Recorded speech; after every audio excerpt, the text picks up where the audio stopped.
뜨다라는 제목으로 하나님의 말씀을 나누도록 하겠습니다. 우리 요한복음 14장을 통해서 계속해서 살펴본 말씀의 요지는 이겁니다. 예수님이 십자가 지신다는 거죠. 내가 사랑하는 그분이 나를 떠나신다는 겁니다. 그래서 제자들은 부재로 인한 염려와 그리고 그것으로 인한 걱정에 휩싸였고, 예수님은 내가 비록 가지만 하나님을 믿으니까 나를 믿어라 그랬습니다. 여러분, 하나님 믿으시죠? 예수님 믿으시죠? 네, 우리가 마치 예수님이 없는 것 같은 이 세상을 살아가면서도 염려하지 않을 수 있는 이유가 어디 있는지 요한복음 14장을 통해서 우리 계속 점검해야겠죠. 예수님은 이런 말씀을 하셨어요. 내가 십자가를 통해서 이룰 구원, 완성될 하나님의 나라, 그것은 무엇이냐? 하나님이 너희를 거처 삼아서 너희가 하나님의 집이 되는 것이다. 이것이 완성된 하나님의 나라다. 이런 말씀을 해 주셨어요. 그렇게 되면 어떻게 되느냐? 하나님께 우리가 하나님과의 화평을 이루어서 하나님께 기도할 수 있고 하나님이 응답 주시고 하는 소통이 일어나는, 하나님이 우리의 대적이 아니라, 하나님이 우리의 적이 아니라 하나님이 우리의 보호자이시며 인도자이시며 모든 것이 되시는 그러한 변화가 일어난다. 그래서 로마서 5장 1절에 보면 이런 말씀이 있어요. 그러므로 우리가 믿음으로 의롭다 하심을 받았으니 우리는 우리 주 예수 그리스도로 말미암아 하나님과 화평을 누리자 그랬어요. 우리 예수님 때문에 이루어진 구원은, 예수님 비록 바로 옆에 눈에 보이는 그런 선생님으로 함께 있는 것이 아니지만, 그러나 내 속에 오신 성령님으로 인하여 하나님과의 화평을 누리게 된다. 그래서요, 기도 응답을 받는 게 뭐라고 그랬어요? 내가 원하는 거 다 얻는 게 아니라 하나님을 사랑하여 그의 말씀에 순종할 수 있는 능력을 얻는 거라고 그랬죠.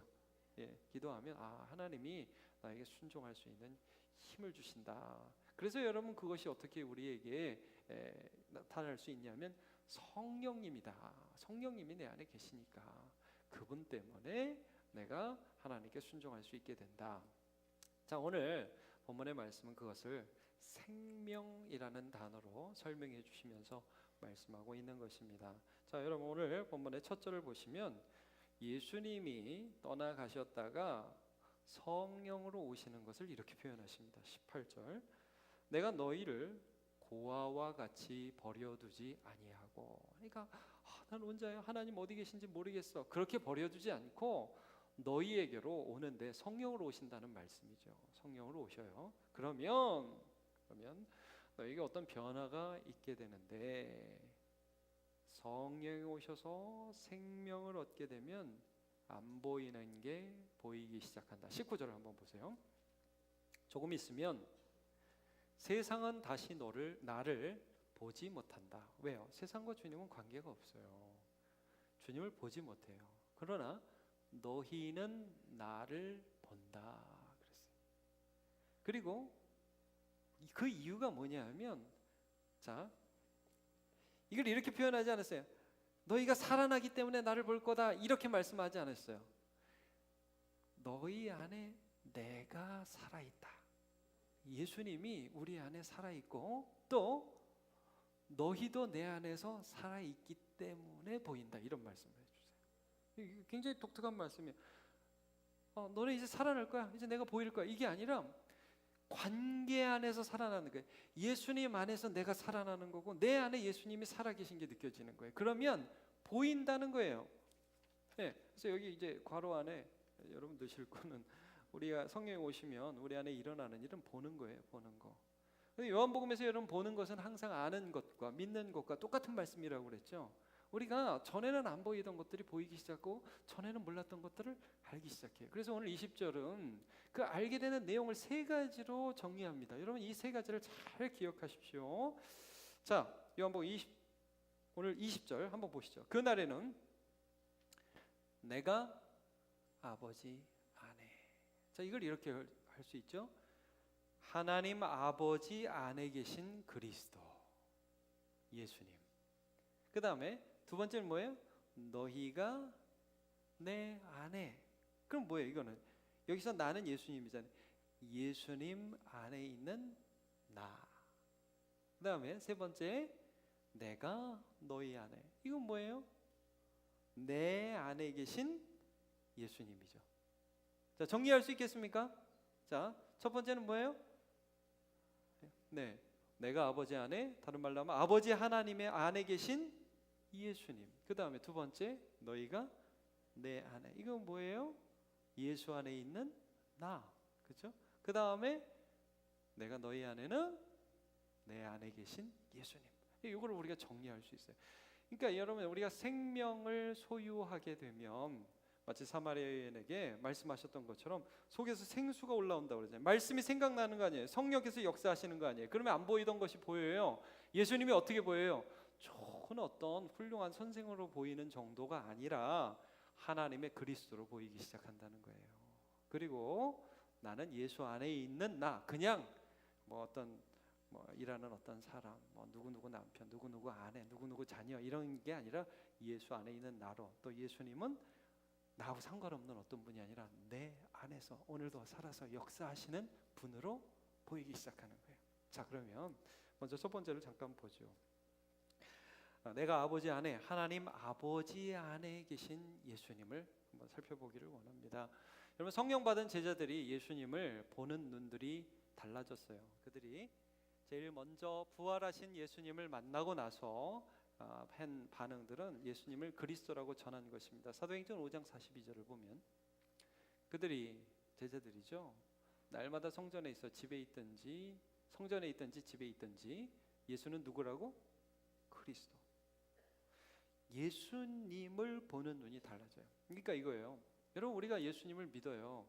믿는다고, 너 예수님 믿니? 근데 물어보면 예수님 어떤 분으로 믿니? 물어보면 다 달라요. 잘 몰라요. 아까 우리 범규한테 물어보니까, 또 저 승기한테 물어보니까 예수님 친절한 분이라고 그러잖아요. 여러분, 예수님 사랑 많고 친절한 분이에요? 그럼 예수님 화는 안 내요? 예수님 화도 내죠. 뭐라고 하시기도 하시죠. 여러분, 그 예수님의 모든 일들, 예수님의 십자가, 예수님의 말씀, 예수님의 모든 사역을 통해서 우리가 만난 예수님은 누구십니까? 하나님의 아들 그리스도신 거예요. 그냥 좋은 사람이 아닌 거예요. 갑자기 잘 안 들리지 않아요? 괜찮아요, 여러분?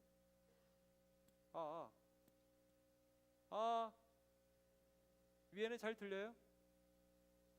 지금 방송실 좀 판단해줘요. 이게 제가 유선으로 바꿀 수도 있어요. 괜찮아요? 반응들이 이게 지금 저만 이상한, 오케이, 그러면 저만 이상한 거예요. 시작하겠어요. 오케이, 그러면 요한복음의 주제는 뭐냐면 예수는 그리스도신데 예수는 하나님을 보여주신 하나님이라는 거예요. 요한복음 1장 18절 같이 한번 시작. 본래 하나님을 본 사람이 없으되 아버지 품속에 있는 독생하신 하나님이 나타내셨느니. 자, 여러분, 하나님을 본 사람 없어요. 근데 여기 예수님은 어떻게 표현하고 있냐면 아버지의 품속에 있는 독생하신 하나님이라고 예수님을 나타냈죠. 예. 그러니까 누구도 아버지 안에서, 완전히 아버지 안에 있는 아버지 하나님과 하나를 이루는 분을 본 적이 없어요, 사람들이. 근데 예수를 보면 볼수록 그가 하신 말씀, 그가 하신 행동, 그 모든 것들을 하나하나 보면 볼수록 예수는 하나님 안에 계신 하나님이시다. 이걸 믿는 거예요. 이거를 보게 되는 거예요. 여러분, 우리가 교회 나옵니다. 기도도 합니다. 누구한테 합니까? 살아계신 하나님이신 예수님을 의지해서 기도하는 겁니다. 예, 그게 보이기 시작해. 성령이 우리 안에 오시면 장난으로 예배하지 않습니다. 성령이 우리 안에 오시면 예수를 하나님으로 붙들고 예배하게 되는 거예요. 이들의 삶의 모든 것이 바뀌었습니다. 성령이 오시자 예수를 바라보는 눈이 바뀌자 모든 것이 바뀌기 시작했습니다. 자, 두 번째, 이제는 나를 보는 눈이 바뀌었는데 내가 누구 안에 있냐면 예수 안에 있습니다.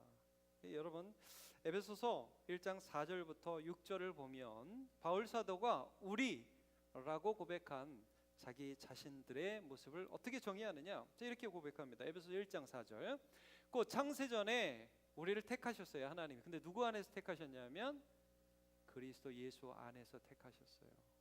예수 안에서 우리를 택하여. 여러분, 우리가 하나님의 택하심을 받았을 때 무슨 우리가 잘해서 이뻐서 잘나서 우리가 잘할 줄 알고 우리를 택한 게 절대 아니에요. 우리에게 조건이 없어요. 근데 예수 그리스도의 십자가를 믿는 믿음 안에서 우리를 택해 주셨어요.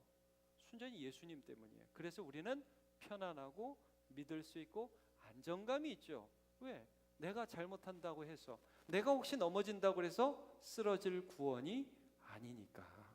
이건 예수님 안에서 택하신 거예요. 자, 예수 안에서 택하셨어요.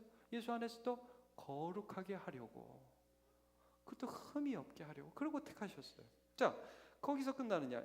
그 다음 절 보면 그 깊으신 뜻대로 우리를 예정하사 그리스도로 말미암아, 자, 예수님 때문에 자기의 아들 택했다는 의미는 자녀 삼아 주었다는 거거든요. 이제는 자녀로서 대우해 주시고, 자녀로서 말씀해 주시고, 자녀로서 함께 해 주시겠다는 그런 하나님의 은혜가 누구 안에? 예수 안에 있는 나. 네, 그 다음에 6절을 보시면 이는 그가 사랑하시는 자 안에서, 여기서 사랑하시는 자는 예수님입니다.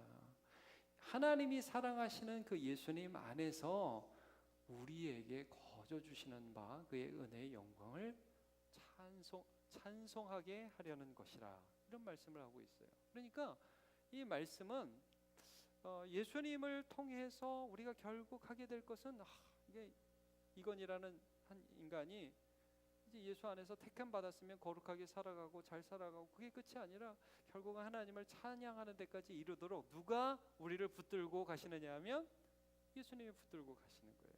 예.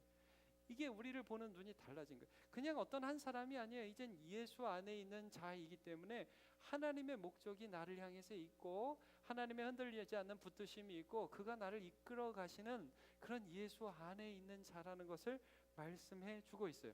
제가 여러분 자녀들을 이렇게 봐요. 아까도 우리 자녀들 있잖아요. 여러분 내 새끼는 이쁘죠? 그렇죠? 예. 근데 남의 새끼는 안 이쁘죠? 이뻐요? 네, 사랑이 많으시네요. 근데 좀 이렇게 남의 자식에 대해서는 우리가 객관적이 되잖아요.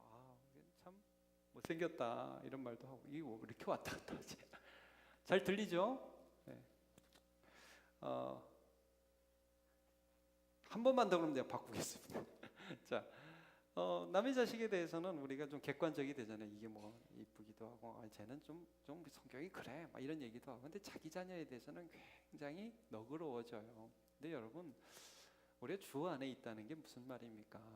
하나님 안에서는 이쁜 거예요. 하나님 안에서는 우리가 사랑스러운 거예요. 예수 안에서는 우리의 미래가 보장이 된 거예요. 그런 자로 우리를 봐야 돼요. 자, 베드로를 좀 전에 우리가 잠깐 보기도 했지만, 베드로는 원래 요한의 아들 시몬이었습니다. 근데 예수님이 보자마자 뭐라고 그래요? 장차 너를 게바라 하리라, 이런 말씀을 해요. 게바는요, 이름이 반석이란 뜻이에요. 그러니까 장차 너를 게바, 반석이라고 하겠다. 그러면 그거는 누가 그렇게 하겠다는 거예요? 예수님이. 그러니까 그냥 예수님을 만나기 전에 시몬이라는 한 사람이 있었어요. 그냥 그 사람은 시몬이었어요. 근데 이제 예수님 안에서는 그가 반석이 되는 거예요. 자, 예수님과의 관계 안에서 나의 정체성이 바뀌는 거예요. 그가 있기 때문에 나는 꽃이 되는 거죠. 무슨 시에 의하면, 그가 나를 꽃이라고 불러줬으니까. 여러분, 이런 겁니다. 예수가 나를 반석이라고 불러주고 그 반석이 될 수 있는 능력과 은혜를 부어주시니까 내가 그렇게 되어가는 거죠. 그게 예수 안에 있는 나라는 말이에요. 그와의 관계에서 내가 완전히 바뀌어요. 자, 시몬 베드로가 물고기를 잡으려고 밤새도록 애를 썼는데 못 잡았어요. 근데 예수님이 그의 배에서 말씀을 전하신 다음에, 야, 깊은 데로 가서 그물을 내려라, 그럽니다. 시몬 베드로가 깊은 데로 가서 말씀에 순종해서 그물을 내렸더니 물고기가 잡혔어요. 잡히는 순간에 깨달은 게, 우와, 예수님과 동역하면 앞으로 부자 되겠다, 이게 아니라 이분은 사람이 아니네, 이분은 단순한 사람이 아니라 하나님이 보낸 그리스도네, 내 마음, 내 속 다 아네. 내가 얼마나 지저분한 생각을 하는지 다 아네. 아이고 주님, 나는 죄인으로서이다. 나를 떠나소서. 여러분, 예수 안에 있을 때에 제일 처음 우리에게 생기는 자기 인식이 무엇이냐? 내가 죄인이라는 거예요. 철저한 죄인. 저 사람보다 낫고 내가 저 사람보다 좀 더 착하고 그런 거 아닙니다. 예수 안에서 나는 하나님의 심판 가운데 있는 어쩔 수 없는 죄인이라는 것을 느끼고 절망할 수밖에 없어요. 근데 여러분, 거기서 끝나지 않아요. 나는 죄인으로서이다. 그러니까 예수님 뭐라고 그러셨어요? 그 다음이 또 중요하죠. 시몬 베드로에게 마태복음 4장 19절에 보면 말씀하시되 나를 따라오라. 그래, 너 죄인이야? 알아. 너 죄인이야. 알아. 나도 알아. 너도 알아. 근데 누가? 예수님이 너희를, 베드로와 요한과 수많은 그 물고기 잡은 어부들을 이제는 물고기 낚는 어부가 아니라 사람을 낚는 어부가 되게 하겠다. 누가 그렇게 해주겠다? 예수님이. 그 다음부터 베드로가 다 버려요. 이걸 버려요. 그물을 버려요. 배를 버려요. 이제부터 나를 이끌어 가실 분은 누구냐 하면 예수님이거든요. 이제부터 나는 그냥 돈만 벌고 가족들만 부양하고 이 세상에 조금 더 잘 살고 이걸 목적 삼아 사는 사람이 아니라 예수가 만들어 가시는 내가 된 거예요. 여러분, 베드로가 그 다음에 어떻게 합니까? 또 실수하고 넘어지죠. 예수님 3번 모른다고 부인합니다. 그런데 예수님께서 그 베드로에게 다시 찾아오셔서 분명히 말씀을 하시죠. 너는 내 양을 치라 말씀을 하십니다. 자, 예수님과 베드로 사이에 있었던 또 한 번의 사건, 그것은 베드로의 신앙 고백의 사건인데, 예수님께서 너네 나 누구라 하느냐? 베드로가 아주 정확하게 대답하죠. 마태복음 16장 16절을 보면 이렇게 대답을 합니다. 시몬 베드로가 대답하여 이르되, 자 같이 시작. 주는 그리스도시요 살아계신 하나님의 아들이시니. 이렇게 대답하죠. 나는 주님을 이제 그리스도로 봅니다. 관계가 일어난 거예요. 예수님이 다르게 보입니다. 예수님은 하나님의 아들이시고 또 하나님이 세운 구원자이십니다. 예수님이 그때 중요한 말씀을 하십니다. 18절. 또 내가 네게 이르노니 너는 베드로라. 내가 이 반석 위에 내 교회를 세우리니 음부의 권세가 이기지 못하리라 말씀을 하고 있습니다. 내가 이 반석 위에 내 교회를 세우리라. 누가 세워요? 예수님이 세워요. 예수님이 교회를 베드로 위에 세우십니다. 그러니까 베드로는요, 여러분 사실 인간적으로는 아무것도 아닌 사람이에요. 근데 그 베드로를 붙들고 계신 분이 누구예요? 예수님이라. 그것들이 보이기 시작합니다.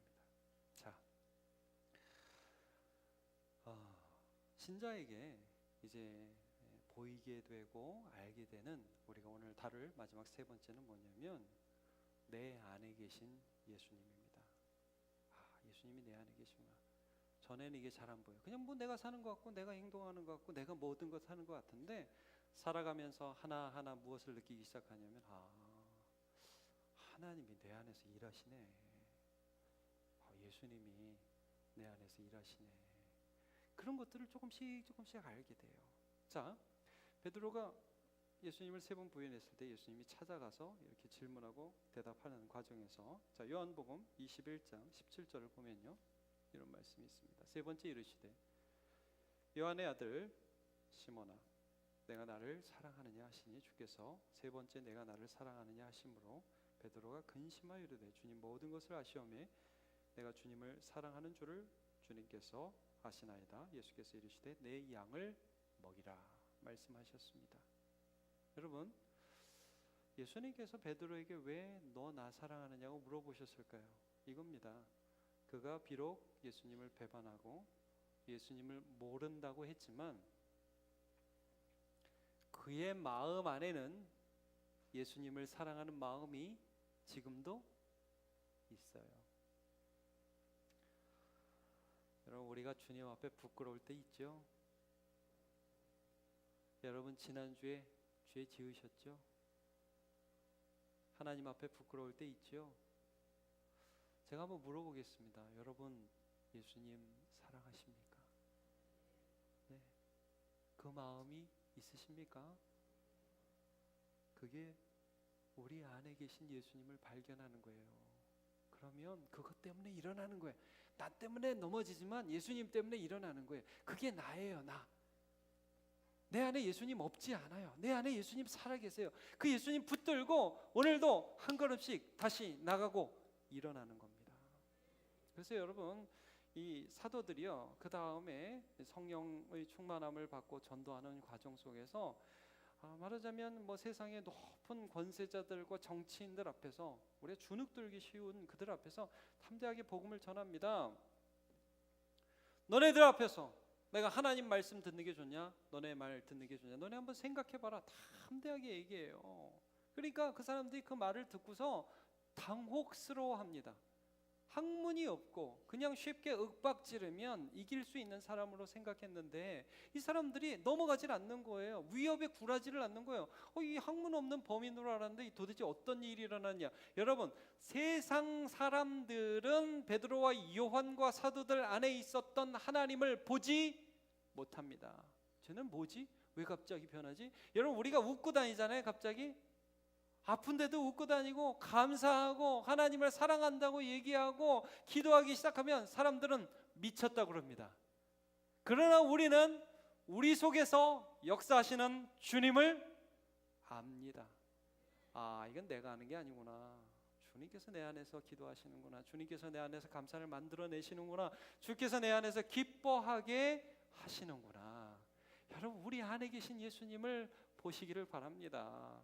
그래서 바울 사도는 갈라디아서 2장 20절에서 이런 말씀을 하는 것입니다. 내가 그리스도와 함께 십자가에 못 박혔나니. 이게 뭡니까? 나는 이제 나 혼자 사는 죄 짓는 나는 이제 끝장이다. 그런 나는 이제 없다. 이제 새로운 나가 태어난 거야.